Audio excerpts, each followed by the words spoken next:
What is good, Tesla family? It's Ray J back with another video. And in this one, I want to break down what's happening with Tesla stock and why I think Tesla's going to absolutely explode this summer as we hit the month of June. I'm going to break down why there are a lot of bullish signals for Tesla, at least as we approach a longer period of time, what happens historically to Tesla during that month, and what you should be watching for as time progresses. But before I begin the devil's information, before I get into any more details, let me just mention a couple of things. I am firstly not a financial planner, so take nothing I say as financial advice. And also, if you guys can, please check out the Mumu link, which is down below and in the description. If you sign up for Mumu and deposit $100, you are guaranteed 7 free stocks. The offer ends very soon in just about 11 days. Anyways, for Tesla, we have a very, very nice looking accumulation structure right over here. It's kind of forming a cup and handle like structure as well that could lead to some upside moving forward. But I want to talk about some data that could affect the markets. As you guys know, Nvidia has its earnings on Wednesday. So for the shorter term, Tesla could continue to remain range bound, and we could even see it dip a bit, but that's not going to matter as much for what's happening in June to July, in my personal opinion. One thing worth noting is that historically, we have the strongest period of the year coming up in just a couple of weeks, and that's going to be the month of June. Tesla is green 78% of the time historically in the month of June. It's the strongest month of the year for Tesla, and Tesla loves to rally during this month. That's actually a very, very good sign historically. 78.57% of the time we're green. On top of that, Tesla is known for it loves to form inverse head and shoulders. It loves to form these accumulation structures if you look at it historically. And that's what Tesla's been forming again and again and again from a historical standpoint. So if you look at the Tesla share price right here, you could see that Tesla has a nice inverse head and shoulders developing. And when we zoom out, you could also see that there's a lot of imbalances to fill all the way up towards that 200 area. So I think, and what I think what could end up happening is, as long as there's no bad news for Tesla, nothing like very, very catastrophic for the month of June, there's a very good chance that the market could continue to push. And on top of that, we could continue to see Tesla follow the trend and do what it loves to do in the month of June, and that is rally. As crazy as it sounds, I think Tesla could see a temporary rally approaching that 200 area. We'll have to see how things go at least until then. But here's how things could end up looking. So I'm going to actually delete a lot of these drawings real quick just to show you what I want to draw out. So the first thing that's actually a good sign for Tesla is the fact that we're actually starting to break out of a key resistance area. So if I take this extended trend line, we draw it from like right over here, you guys can see Tesla had this downtrend, and this was actually significant. This was going on for, over, 4 weeks for Tesla of just rejections, downside, downside, downside, ever since it hit this top at 200 after getting that nice little rally from earnings. On top of this, you guys could see Tesla went from 140 to about 200 in just 6 days. So this thing could run. This thing's a monster. It could run when it wants to run. Okay, so never forget Tesla's a monster that could run whenever the time is right. But looking at the technicals, I do want to note that Tesla has a gap to fill at 168, so it might not fill the gap. It may or may not fill it, at least for the shorter term. But depending on how things go, it's still possible Tesla kind of comes down, shuffles a bit in this range for now. But I think later on down the line, we are going to eventually come up to fill this imbalance up here. So I do see this as a potential target for Tesla as we have a nice cup and handle like structure. And then once we do so, we'll have to see what happens after that. But later on down the line, I do anticipate, especially as we approach June, we could be pushing to the 200s quite nicely. I find that to be very probable looking at this nice inverse head and shoulders that's forming, and also because of the historical data. Because remember, this is the strongest time of the year for Tesla as we approach these levels. So for looking at our Fibonacci retracement chart, you guys could also see that Tesla has a very, very important zone in that 180 area. So it could be forming another inverse head and shoulders as well, like this, before it continues to push going into this June period and it tries to approach this high of the year. I think that Tesla could essentially do that. And then if it does end up breaking that high, I think we're going to be in the 200s by then. This whole thing is also forming. I'm going to show you guys something else that's interesting. There's also a potential inverse head and shoulders forming here. So we had this left shoulder here. We had this head down here. We could be forming a right shoulder. So Tesla may kind of like push up and try to exit this consolidation period and then start breaking to the upside as we could kind of draw a slanted uh, looking potential structure over here. So I wouldn't be surprised if we just continue to go and we form a larger inverse head and shoulders as well, as this whole thing is looking like a nice accumulation structure. So you guys can see it right over here for how high Tesla can end up going. So right here, this could be like a left shoulder. This could be a head, and there could be a right shoulder forming for a big accumulation, and this could lead to a monstrous run as we approach that June to July period. Tesla could be back into the 250 area. Possibly, I'm not going to promise that, but we could be hitting the 200s. Now, excuse me, there are people out there who are saying Tesla's fundamentals don't make sense. What are you talking about? You have to remember a couple of things, okay? Number one, just because just because the economy is not in the best of places doesn't mean the market has to crash. The market could rally because of all sorts of reasons. It's full of manipulation and it's just liquidity moving around. All right. If you look at the CPI data, it's been decent. Look at the things Jerome Powell is saying. It's good for the markets. The market's continuing to love it. The market's continuing to pump. We just saw SPY and the QQQ breaking all-time highs. Tesla's very undervalued compared to them and relative to its all-time highs because of the fact that we had a lot of hardships this year. But who's to say that Tesla's not quickly pricing in a lot of things? And Tesla keeps on announcing things about the robotaxi, new developments, and AI again and again. It does have potential to continue to rally. So for the short term, it depends a lot on Nvidia's earnings. What the market does, yes, it might shuffle a little bit.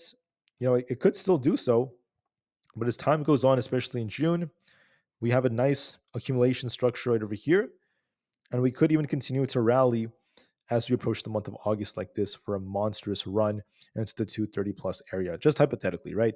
Another thing worth noting is we could also take another Fibonacci retracement chart from way up here, right? You could take it like this, and you could see, once again, Tesla has already made it back up very close to the 0.5 retracement area. Our 0.618 retracement is showing like 220, 0.786 is showing 240. Those are potential targets for Tesla. So I personally think that history is going to repeat itself and the market's going to rally for the summertime. Could we see a little pullback for the next 2-3 weeks? It's possible. It's possible the market pulls back for 1 to 2 weeks. It's still a possibility, but we could continue to rally. And I think that Tesla loves to form these nice accumulations. More evidence of the claims that I am making about Tesla come from this right here.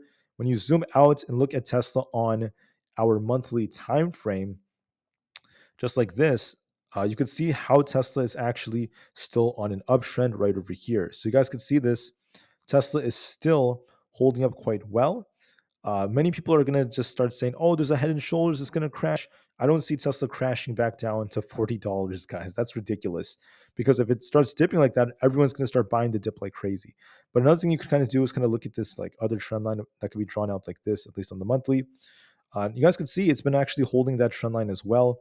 Let me just delete some of these just to show you what I'm talking about. But my point is, it's still holding up relatively well, and there is still potential for it. So the monthly is still on an uptrend. We're actually holding this monthly trend line relatively well. So we could get a bounce off of this. And the monthly has an imbalance at 250. So that does simultaneously suggest that Tesla could get a temporary rally. Does this mean Tesla's going to rally forever? No. It could just be a temporary rally as we approach the month of August. So June and July. Historically, do not forget, June is a very strong month for Tesla. We're up 78.57% of the time in June. There's a very good chance that Tesla could follow this trend, in my personal opinion. I also think that the market's going to rally too in the summertime, but uh, you have to remember that, with the election coming up, they're trying to prop things higher. So we'll see how things go. Nvidia is looking pretty strong right here, even on the monthly time frame. Is it possible that Nvidia dips a little bit? It could dip a little bit, at least as we approach earnings. But if earnings show any sign of weakness, if earnings show that guidance is weak, then this could shift the market lower. And then we could see a little dip, of course, before it tries to bounce again. If earnings are decent, Nvidia is going to push to the 1000s quite easily. It could still break all-time highs. Do not rule it out. How about SPY? Isn't SPY overbought? This and that. People say that. Let me tell you something about that. Let me actually pull up an RSI and show you what I'm talking about. Let's look, excuse me, at the RSI. Just like this. Let me also delete some of these indicators. Okay, so the monthly is bullish right now. Okay, could we dip a little bit? It's still possible we get a little bit of a dip. I'm going to pull up the 4-hour time frame and show you this. It's still possible we get a little dip, but that does not guarantee anything about how we're going to move, at least in the future. So when you look at SPY, we got this monstrous push so far, but there have been periods where we just continue to rally for many, many, many, many months. We just went up and up. We had little dips here and there. We just continued to go higher, no matter where the RSI happened to be. Let me show you the daily chart just for more confirmation on this. SPY has these gaps to fill below, yes, but there's no guarantee it's going to fill all of them just yet. And the RSI is actually not as overbought as periods we saw before.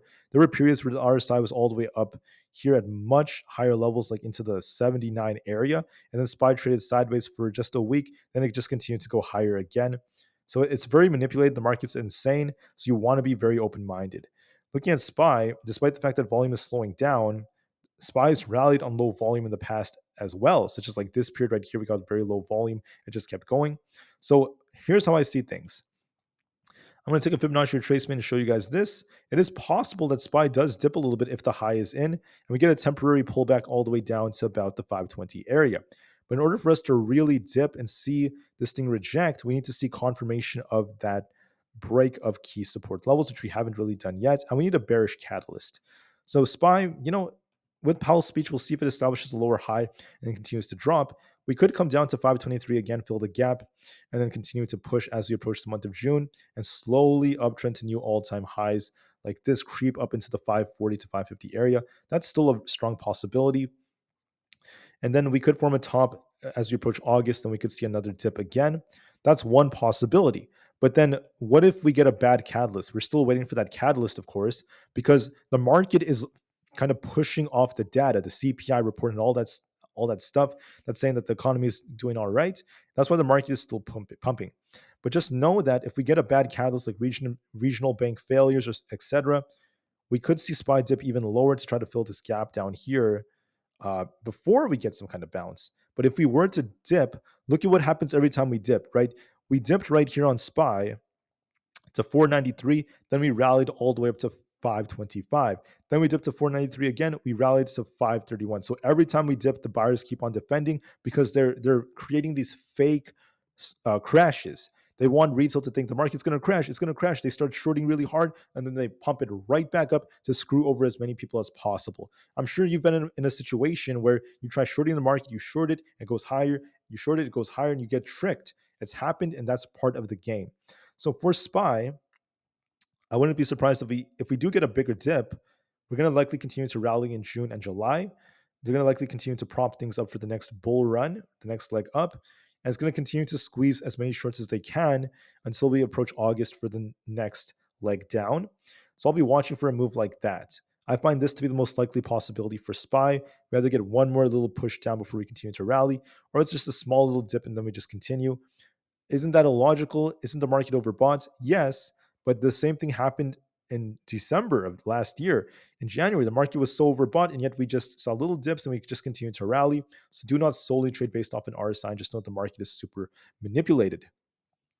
For the QQQ, we have the same thing essentially going on. Let me show you. QQQ has a lot of gaps to fill, okay? Are we going to come down to fill the gaps and then get a rally, or is something different going to happen? It depends on the catalyst that we get for the market. Right now, we got CPI. The market likes CPI, like Jerome Powell's speech. That's why the market's just continuing to push. We don't have the big catalyst to really cause the market to dip yet, but we'll see if any news comes out with regional banks or something like that, hypothetically. So let me be very, very frank. Also, war news could also cause something else. We could get a little dip like this, come down to fill our first gap. And then as time progresses, it's possible we just continue to rally and we make our way all the way up into the 460 plus area, if not higher than that. And we just continue to see the market push up as we approach this next period for the next big run, right? That's the first possibility if we were to be very bullish and get very, very minimal downside. If they don't want to just try to continue to squeeze shorts, if we get a bad catalyst like regional bank failures, another war happens, whatever, there could be a bigger dip coming all the way down here to fill this gap on the QQQ to 427. And then we might get a very big V-shaped recovery into the month of June and continue to rally like crazy. And let me show you proof that I'm telling the truth, because the proof I do have is right here. Let me actually kind of space this out a little better. So the big correction would likely come like either by early June or something like that if we were to get one, or like a little pullback. But the proof I have that I'm telling the truth is this. I can prove it. Look at the chart, guys. We had bad news January 4th, market dips. What happened? The QQQ was at 413. We got a rug pulled down to 395, excuse me. Then we pumped all the way up to new all-time highs into this 448 area. All right. Then we got bad news involving war. Everyone started thinking the market would crash. They dip us all the way down to 413. So it's quite a bit of a drop on the QQQ. what happens? Just within a few weeks, we rally back up to new all-time highs. So if we're going to come down again to 430, our 0.618 retracement or something like this, if we come back down again, if they do cause another dip because of some more bad news, do you think that we're just going to crash forever? Or do you think that the buyers will squeeze shorts again and push us all the way back up like they've been doing for pretty much the entire year, right? Every time we get a big dip in the markets, the buyers come back and defend no matter what the economy looks like. So the market is not the same thing as the economy. The stock market could rally even if the economy is bad. And the data the market's rallying off of has been quite decent. That's why it just keeps on going. So that's my projection for the market. Maybe we get a little dip on the QQQ SPY and Tesla, and then we just continue to rally, or we get a bigger dip, and then we just continue to rally again as we approach June and July. And let me make it very clear for Tesla, I'm a big bull for June and July. I think Tesla's going to see a big rally as we have a lot of gaps to fill. For the short term, Tesla could trade sideways. It could even come down to fill the gap again. It's always a possibility. I wouldn't count on the 140 gap to get filled unless something horrendous happens. I find that to be unlikely. That could happen later on during the year. But for now, there could be a little dip coming to retest the trend line, then a big bounce, or it could continue to rally if Nvidia does very well for earnings. And either way, I do anticipate upside for Tesla in June because historically, 78.57% of the time Tesla is green in the month of June. That's crazy. It's absolutely insane. And it's happening every single year. So watch for that on Tesla. I think we're going to see a big rally in June to July. I think that there's going to be a lot of upside coming as we approach that month. For the short term, for the next 2-3 weeks, Tesla could trade sideways, even dip a little bit. It's still possible. I personally think that it's going to be testing the 180 area very soon, and we might be getting ready for the rally already. So it could be getting ready early on. But I still hold the same view that Tesla is going to be bullish for the month of June, in my honest opinion. All right, guys, thank you for listening. Have an absolutely incredible rest of the day. I'll see you guys very soon on the next one, and peace out.